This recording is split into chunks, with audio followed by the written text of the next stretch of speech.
काय प्रॉब्लेम काय तुमचा? तुमचा प्रॉब्लेम काय? साहेब आमदार व्हायच्या आधी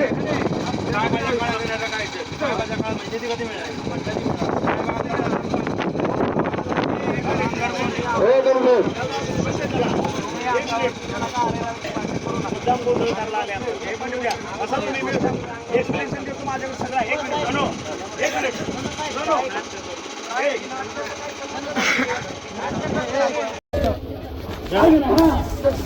माझी विनंती आहे सगळ्यांना, तेव्हा ऐकू द्या, ऐकू द्या त्यांना. एक मिनिट, सगळेजण बसा इथं. विनंती करतो, सगळेजण बसा, सगळेजण बसा.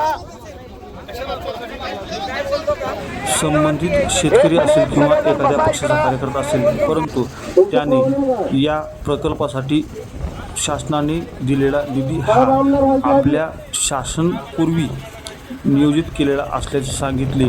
यावरून तुला काय करायचे असे म्हणत धनंजय सावंत यांनी त्यास धमकी दिल्याचा आरोप देखील संबंधित शेतकरी किंवा कार्यकर्त्यांनी आपल्या बाईटमध्ये केला आहे.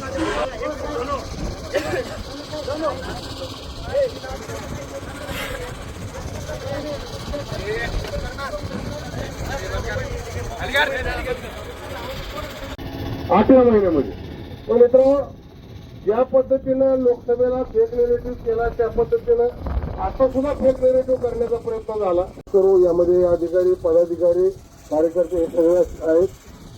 मग तुमचं प्रॉब्लेम काय? साहेब आमदार व्हायच्या आधी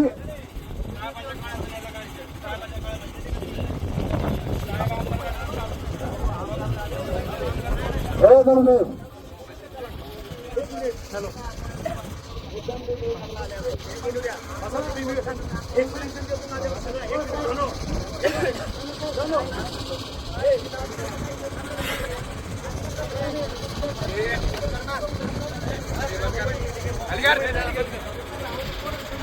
आठव्या महिन्यामध्ये पण मित्रांनो, ज्या पद्धतीनं लोकसभेला फेक नेरेटिव्ह केला त्या पद्धतीनं आता सुद्धा फेक नेरेटिव्ह करण्याचा प्रयत्न झाला.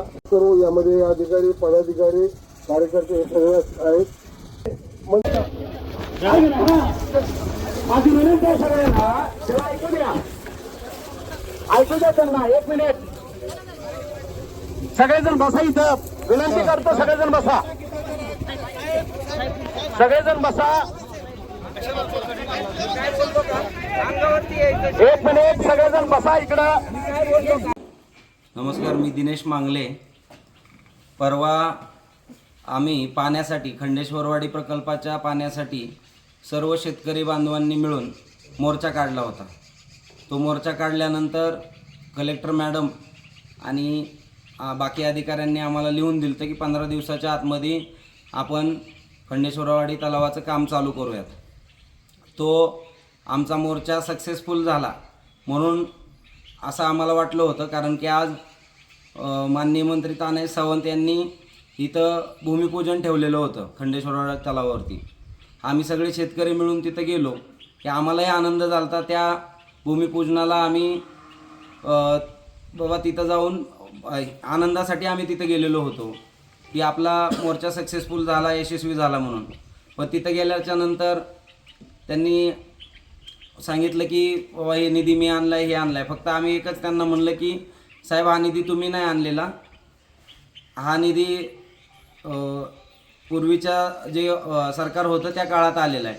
एवढ्याच शब्दांवरतून तानाजी सावंत यांचे पुतणे धनंजय सावंत हे माझ्या अंगावरती धावून आले आणि अंगावरती धावून आल्याच्या नंतर त्यांनी मला शिवीगाळ केली. मला एकच म्हणायचं आहे की शेतकऱ्यांसाठी आवाज उठवला तर तो आवाज दाबला जाणार आहे का? म्हणजे कोणीच शेतकऱ्यांविषयी त्यांची बाजू मांडायची नाही आहे का? 5 वर्ष झालं शेतकऱ्यांचं इतकं अतोनात नुकसान झालं आहे. कोणीतरी आवाज उठवायला गेलं तर त्यांनी मला धमकी दिलेली आहे की आता याला संध्याकाळ आजच मारणार आहेत आम्ही. माझ्या जीवाला किंवा माझ्या फॅमिलीच्या जीवाला काही जरी धोका निर्माण झाला त्याला पूर्णत्वाने तानाजी सावंत आणि धनंजय सावंत जबाबदार असणार आहेत. मी पूर्णपणे घाबरलेलो आहे. मला काही सुचत नाही आहे आत्ता, कारण की त्यांनी सगळ्या गोष्टींनी, ते पालकमंत्री आहेत, त्यांचे पुतणे हे ते, त्यांच्याकडं लोक आहे, पैसा आहे. आम्ही शेतकऱ्याची माणसं आहेत. मला आत्ता काही सुचत नाही आहे. त्यामुळं जर माझ्या जीविताला काही धोका झाला किंवा मला कुठेही हाणमार झाली तर त्याला संपूर्णपणे तानाजी सावंत आणि त्यांनीसुद्धा स्वतः मला धमकी दिलेली आहे की तू पुण्याला ये, मी तुला बघतो.